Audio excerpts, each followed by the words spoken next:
परीक्षित जी, गंधर्व विवाह किसे कहते हैं?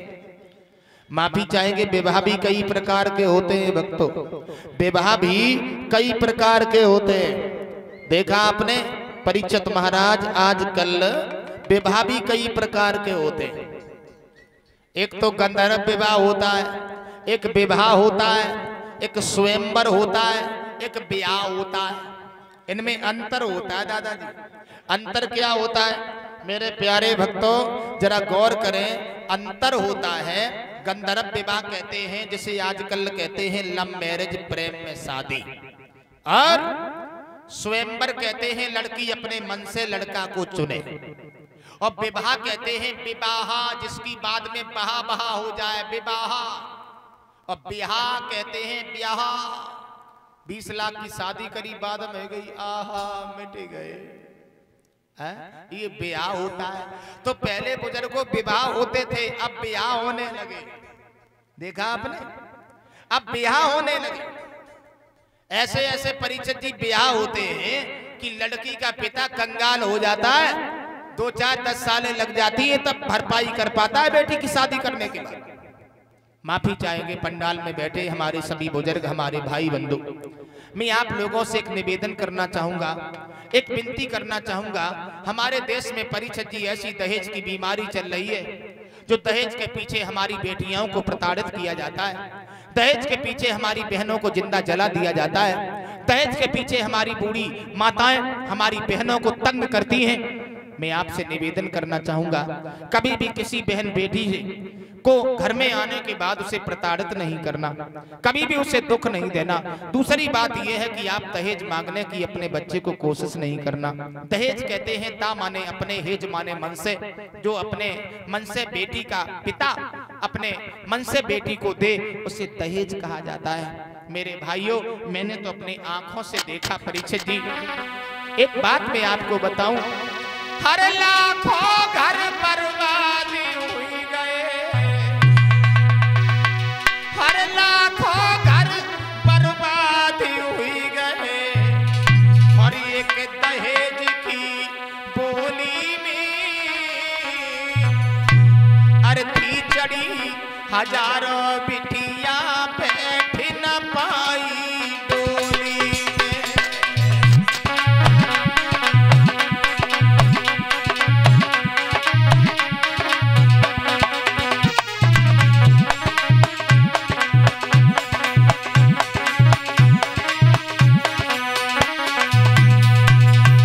परीक्षित जी, लाखों घर बर्बाद हो रहे हैं आज इस दहेज के पीछे। दहेज की ऐसी बीमारी लगी है मेरे भाइयों।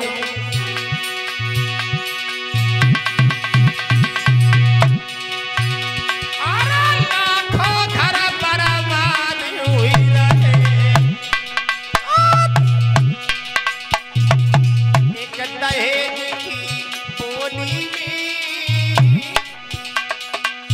अर्थी चढ़ी, हजारों बिटिया बैठ न पाई डोली में।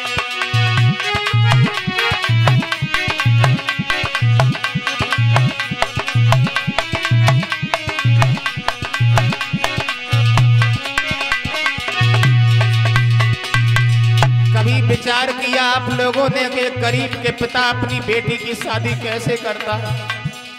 कभी सोचा अगर लड़का के हिस्सा में परीक्षित जी 10-12 बीघा कूड़ है तो 20 लाख रुपया दो तब शादी होगी है? अरे याद रखो मेरे भाइयों, इतना अच्छा हुआ जो सरकार ने सोना 1 लाख रुपया पहुंचा दिया, बहुत अच्छा किया।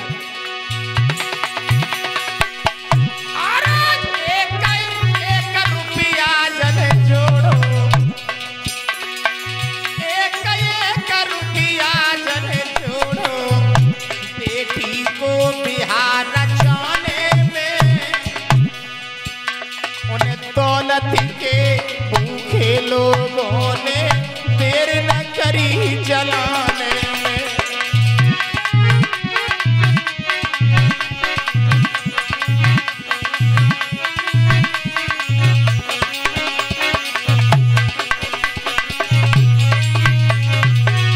मेरे भाइयों, 1-1 रुपया गरीब का पिता जोड़ता अपनी बेटी के लिए और ये सोचता है कि मेरी बेटी किसी घर में जाकर के सुख भोगेगी, लेकिन उसे दुख दिया जाता है। भाइयों एक बात और बताऊं आपको, मछुआरा जब मछली को मारने के लिए जाता है, गैचा को कटिया में फंसा लेता है, जल में डाल देता है, लेकिन मछली गैचा को खाने को दौड़ती है तो गैचा कहता है बहन तू मुझे मत खाना, अगर तूने मुझे खा लिया तो तू खाई जाएगी और तूने मुझे छोड़ दिया तो तू भी बच जाएगी।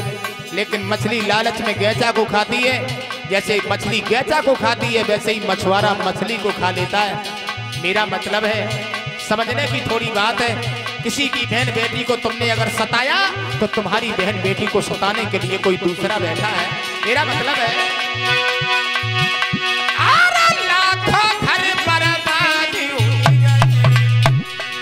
एक दहेज की गोली में अरथी चढ़िया हजारों बिटिया बैठ न पाई डोली।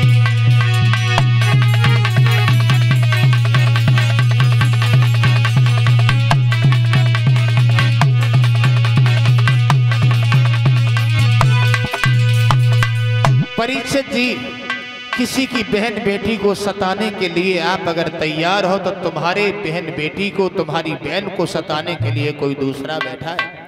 परम पूज्य गुरु ब्रजेश कुमार शास्त्री जी गाया करते थे परीक्षित जी कि कब तक मरोगी आशनी अमाई सजाओगे, बहुएं जला के बेटियां कैसे बचाओगे, बहुएं जला के बेटियां कैसे बचाओगे।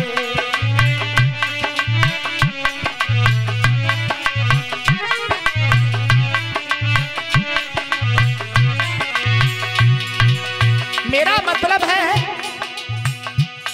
तुम दहेज के भूखे बने मारा गरीब को, खुद जानते नहीं हो तुम अपने नसीब को।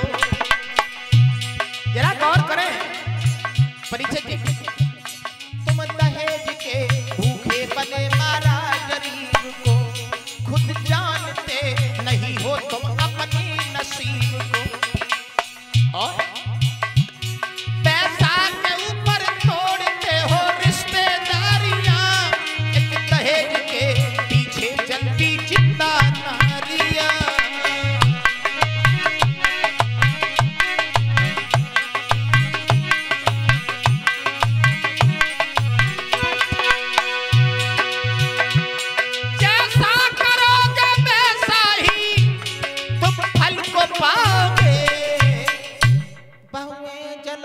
बहनों को कैसे बचाओगे, बहुएं जला के बेटियां कैसे बचाओगे।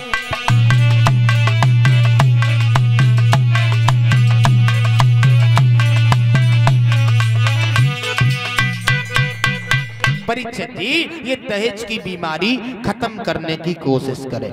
दूसरी बात एक और आपको बता दे रहा हूं, ये दुनिया जो है दादाजी बड़ी बेढंगी है, दुख में पीछे हो जाती है और सुख में आगे हो जाती है। देखा आपने? छोटा सा उदाहरण परीक्षित जी, आप लोगों ने देखा होगा, अगर किसी के यहाँ जन्मदिन है